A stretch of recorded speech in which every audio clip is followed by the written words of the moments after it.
You've probably seen an Inuit in fur clothes in front of a snow house in a movie or documentary. A common question is, how can someone live in a snow house? The polar weather is cold, and snow is cold too. Why build a snow house to stay warm? It might seem illogical, but it makes sense. Igloos are real houses still used by the Inuit today, and this is questions at 12 calm. We'll answer, how can a snow house be warm inside? If you're new, subscribe and hit the bell for updates. At first, the subject seems completely illogical, but let me tell you that the subject is logical and very normal. These houses are not from cartoons or anything. Snow houses or igloos are houses that actually exist and are built by Eskimos and inhabitants of polar regions. To this day, the Arctic is one of the most extreme environments on Earth, from the coasts of North America to northeastern Siberia. But despite this, and despite the extreme cold and harsh climatic conditions, there is a hard-working people who have been able to live and remain silent in this place for thousands of years. These people are the Eskimo people, who inhabit the Arctic regions, completely in harmony with the lifestyle there, and what bush differentiates the place where they live at all. And this is despite the absence of cities, facilities, or even any signs of urbanization. All that the Inuit people have in front of them is snow, and an extremely harsh lifestyle. And to start with, let's say something marginal here. The Inuit do not like this word at all. If you call them that, they will be very upset and annoyed.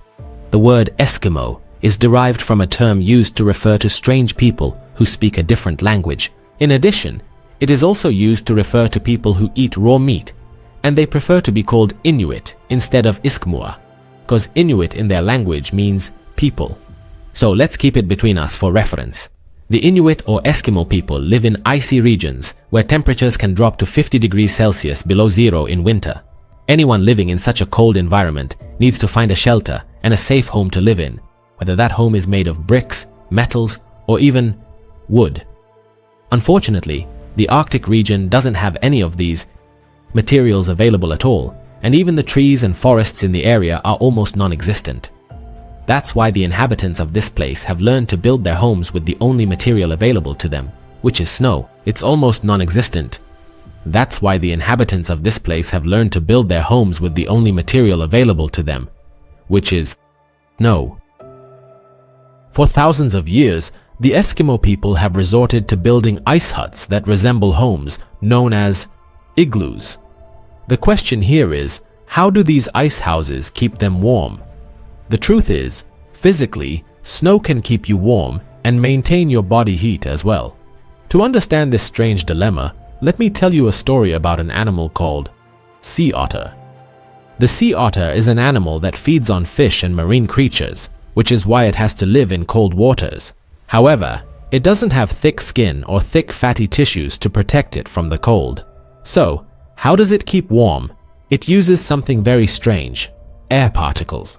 The fur of the otter is dense and has a very soft texture, and the secret to its warmth lies in the structure of its fur from the inside. The otter's fur is so finely pointed that it can trap air molecules inside, and at the same time, the air is an excellent thermal insulator. That's why the heat inside the otter's body doesn't escape easily. This is because the air trapped on its fur from the outside prevents this heat from escaping from its body. Because of this, it is exposed to low temperatures very normally and does not become cold. Glory be to God. I'm not quite understanding your point. How does the sea otter relate to this? Essentially, air is a good thermal insulator, which is crucial. Finding snow with the right air content is ideal for building. This is where Eskimos excel. They have extensive knowledge of snow types. If asked how many types of snow exist, you might think it's just snow. However, Eskimos have numerous words for snow, describing it in detail due to its abundance in their environment. A specific type, hard granular snow, consists of 10% frozen water and 90% air, forming layers in icy regions. It's perfect for construction because it's solid and insulates well. This is why igloos maintain internal temperatures, preventing heat loss, similar to a thermos.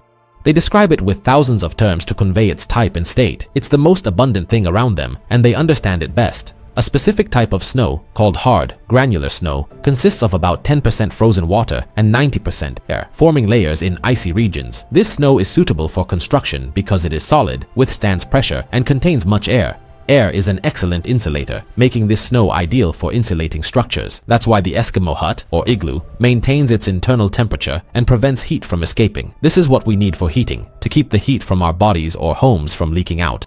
First, because it's solid and can withstand pressure, and second, because it contains a large amount of air. Since air is an excellent insulator, as we mentioned earlier, this type of snow is suitable for insulating the interior of the structure. That's why the Eskimo hut, or igloo, maintains its internal temperature and prevents heat from escaping through the walls, just like a thermos. This is exactly what we need for heating, to keep the heat that our bodies emit, or the heat present in our homes from leaking out. And that's exactly what's needed in the heating process, to prevent the heat that our bodies emit, or the heat present in our homes from leaking out. It's worth mentioning that the igloo's interior is not flat. Instead, it has a carved space with several levels. The entrance is very low, and then there's a slightly higher level where the fire is lit or tasks like cooking are done. Finally, the top level is where they sleep. In fact, this tiered system is not random. It is intentional and serves an important purpose. Warm air naturally rises because it's lighter, while cold air descends and settles at the bottom.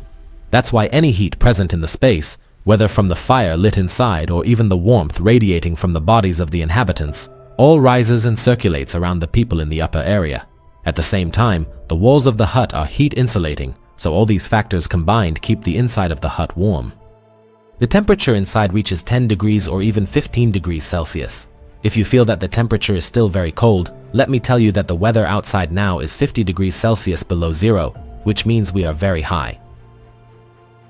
An experienced Eskimo can build a small hut in about 3 hours. As for larger huts that can fit a family, building their hut might take 2 days or more. Eskimos' method remains the best for igloo construction. The spiral design and the dome-shaped exterior create a very stable structure with no edges or wasted space. A building shaped like this distributes loads, converting vertical forces into horizontal ones that dissipate into the ground, ensuring stability against winds and storms.